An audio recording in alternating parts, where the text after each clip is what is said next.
मेरे प्रिय बच्चे,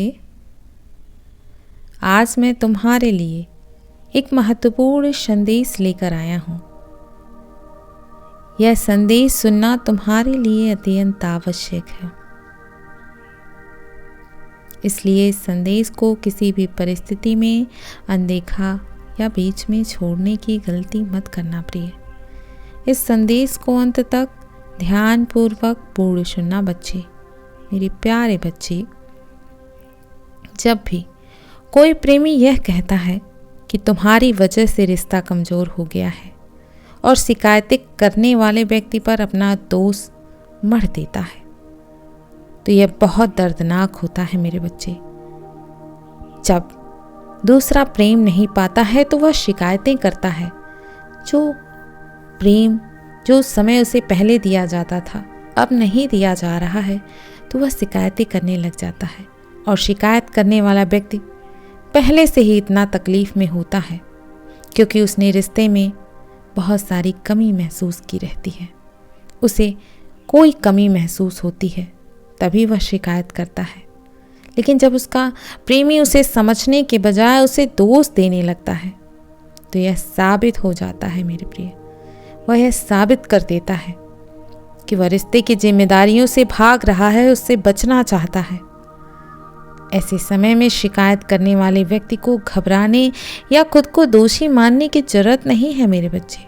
उसे यह समझना होगा कि किसी भी रिश्ते में दोनों की जिम्मेदारी होती है। कोई एक व्यक्ति अकेले ही रिश्ते को ना तो बना सकता है और ना ही उसे कमज़ोर कर सकता है। अगर किसी को शिकायत है तो इसका मतलब यह नहीं कि वह गलत है, बल्कि इसका मतलब है कि उसे प्रेम और समझ की ज़रूरत है। इसीलिए जब दूसरा व्यक्ति कहे कि तुम्हारी वजह से रिश्ता कमज़ोर हो गया है, तो जवाब में उसे यह कहो मेरे बच्चे कि अगर शिकायत करना ही रिश्ते को कमज़ोर कर सकता है, तो क्या तुम्हारी उदासीनता, तुम्हारी बेरुखी और तुम्हारा मेरी भावनाओं को ना समझना इसे मजबूत कर रहा है? यह बताने की जरूरत है उसे कि शिकायत किसी भी रिश्ते को ख़त्म नहीं करती है मेरे बच्चे, बल्कि उसे बचाने की कोशिश होती है। लेकिन जब कोई व्यक्ति शिकायतों को नज़रअंदाज करके अपने ही प्रेमी को दोष देने लगता है, तो यही रवैया रिश्ते को कमज़ोर करता है। शिकायत करने वाले व्यक्ति को इस स्थिति में अपनी बात मजबूती से रखनी चाहिए और यह स्पष्ट करना चाहिए कि वह कोई खेल नहीं खेल रहा है और ना ही बहस करने के लिए शिकायत कर रहा है। उसे अपने प्रेमी से यह बात कहनी चाहिए, मैं शिकायत इसलिए नहीं करता क्योंकि मैं तुमसे दूर जाना चाहता हूँ, बल्कि इसलिए करता हूँ क्योंकि मैं तुम्हारे पास रहना चाहता हूँ, तुम्हारे करीब रहना चाहता हूँ। लेकिन अगर मेरी भावनाओं को बार बार नज़रअंदाज किया जाएगा तो एक दिन मैं शिकायत करना बंद कर दूंगा। मेरे बच्चे, यह कहना बहुत ज़रूरी है, और जिस दिन मैं शिकायत करना बंद कर दूंगा उस दिन समझ लेना कि मैंने उम्मीद रखना छोड़ दिया है।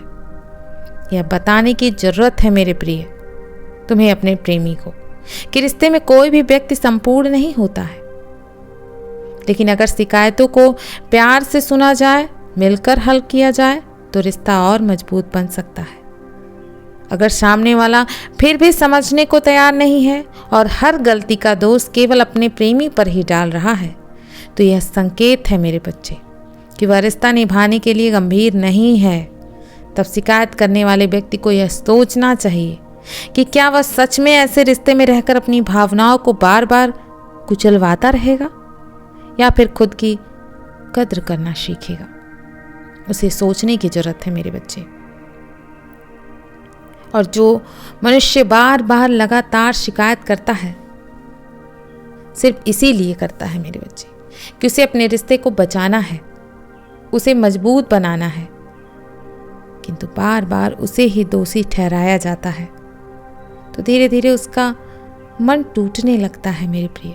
वह महसूस करने लगता है कि उसकी भावनाएं अब कोई मायने नहीं रखती, उसकी बातों की कोई अहमियत नहीं है, और फिर एक दिन वह चुप हो जाता है।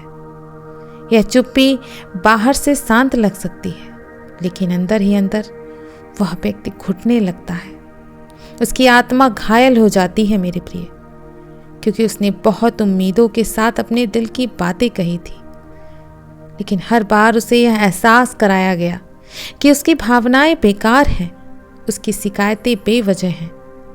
जब कोई व्यक्ति अपनी बात कहने से डरने लगे, जब उसे यह लगने लगे कि उसके शब्दों का कोई मूल्य नहीं है, तब वह सिर्फ चुप ही नहीं होता है, वह धीरे धीरे अपने आप से भी दूर होने लगता है मेरे प्रिय।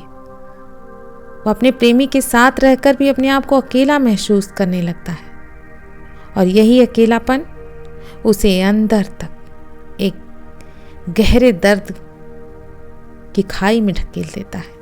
उसके अंदर एक गहरा दर्द जन्म ले लेता है जिसे कोई नहीं देख सकता। मेरे बच्चे, धीरे धीरे उसकी इस चुप्पी का असर उसकी आत्मा पर पड़ने लगता है।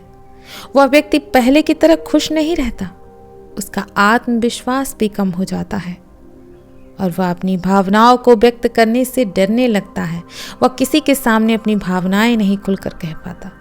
उसे लगता है कि अगर वह कुछ भी बोलेगा तो फिर से उसे गलत ठहराया जाएगा, फिर से उसकी भावनाओं का मजाक उड़ाया जाएगा।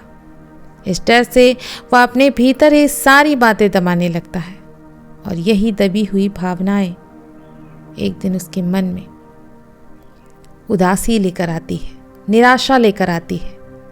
फिर ना शिकायत करता है, ना किसी प्रकार का प्रश्न पूछता है, और ना ही प्रेम जताता है। उसका मन धीरे धीरे उस रिश्ते से हटने लगता है, क्योंकि जब कोई अपनी तकलीफें साझा करने से डरने लगे मेरे प्रिय, तो इसका अर्थ है कि रिश्ते में कुछ टूट चुका है। इस चुप्पी में गहरा संदेश छुपा होता है मेरे बच्चे, कि अब उसे फर्क नहीं पड़ता, कि अब उसने हार मान ली है। और जब कोई इंसान चुप होकर हार मान लेता है तो यह रिश्ते के लिए सबसे बड़ा खतरा बन जाता है, क्योंकि यह वही समय होता है जब वह धीरे धीरे खुद को उस रिश्ते से अलग करने लगता है मेरे प्रिय, और एक दिन पूरी तरीके से दूर चला जाता है, बिना कोई शोर किए, बिना कोई शिकायत किए। मेरे प्रिय, जब कोई इंसान अपने पूरे दिल से, पूरी सच्चाई से किसी से बहुत प्रेम करता है और अचानक उसे यह सुनने को मिल जाए कि उसका प्रेमी उसे छोड़कर किसी और को तलाश रहा है, ढूंढ रहा है, तो यह शब्द उसकी आत्मा तक को झकझोर देता है। यह केवल एक रिश्ता टूटने का एहसास नहीं होता मेरे प्रिय, बल्कि यह उसके पूरे अस्तित्व पर गहरी चोट देता है। उसे ऐसा महसूस होने लगता है कि जैसे उसकी दुनिया उजड़ गई हो, जैसे उसके अंदर से जीवन की सारी रोशनी छीन ली गई हो। जिसे वह अपना सब कुछ मानता था, जो उसकी हर खुशी, हर सपने का हिस्सा था, वही अब उसे कह रहा है कि वह कहीं और प्रेम तलाश कर रहा है। यह सुनकर उसका मन असहनीय पीड़ा से भर जाता है।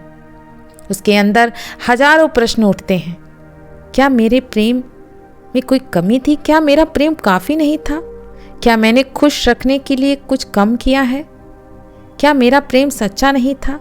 इन सवालों के जवाब शायद ही उसे कभी ना मिले, लेकिन वह दर्द उसके दिल में गहरे जख्म जरूर छोड़ जाता है मेरे प्रिय। इस स्थिति में वह व्यक्ति अपने आप को मानो ठगा हुआ महसूस करता है। उसे लगता है कि उसने अपना पूरा प्रेम, समय, समर्पण उसे एक इंसान को दे दिया, अपना सब कुछ, जिसने अंत में उसे छोड़ने का फैसला कर लिया। उसके अंदर अपने ऊपर संदेह होने लगता है, शायद मैं ही अच्छा नहीं था, शायद मैं ही किसी के प्रेम के योग्य नहीं हूँ। यह भावना उसे अंदर ही अंदर खा जाती है। वह बार बार उन यादों में खो जाता है जब सब कुछ ठीक था, जब वो अपने प्रेमी की आंखों में खुद के लिए प्रेम देखता था, लेकिन अब वही आंखें किसी और को तलाश रही हैं। और यही एहसास उसे तोड़कर रख देती है मेरे प्रिय। उसे लगता है जैसे उसका दिल सुन्न हो गया है, जैसे उसके अंदर सब कुछ मर गया है। यह दर्द केवल कुछ दिनों या हफ्तों तक नहीं रहता, बल्कि एक लंबी प्रक्रिया होती है मेरे प्रिय, जहां वह खुद को समझाने की बहुत कोशिश करता है, खुद को मजबूत बनाने की कोशिश करता है प्रिय, लेकिन भीतर ही भीतर वह दर्द उसे खोखला करता रहता है। यह सिर्फ एक इंसान को खोने का दर्द नहीं होता, बल्कि यह अपने आत्म सम्मान, अपने विश्वास और अपने पूरे अस्तित्व को खो देने का एहसास होता है, जिससे उबरने में बहुत समय लगता है। मेरे प्रिय, मेरे बच्चे, मैं कल फिर आऊँगा, प्रतीक्षा करना।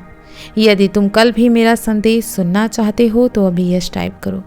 यदि यह संदेश तुम्हें प्रिय लगा है तो कमेंट में अपनी राय अवश्य शेयर करना और चैनल को सब्सक्राइब कर लेना। वीडियो को लाइक शेयर कर देना। मेरे बच्चे, सदैव खुश रहो, कल्याण हो तुम्हारा। ओम नमः शिवाय प्रिय। शुभ रात्रि।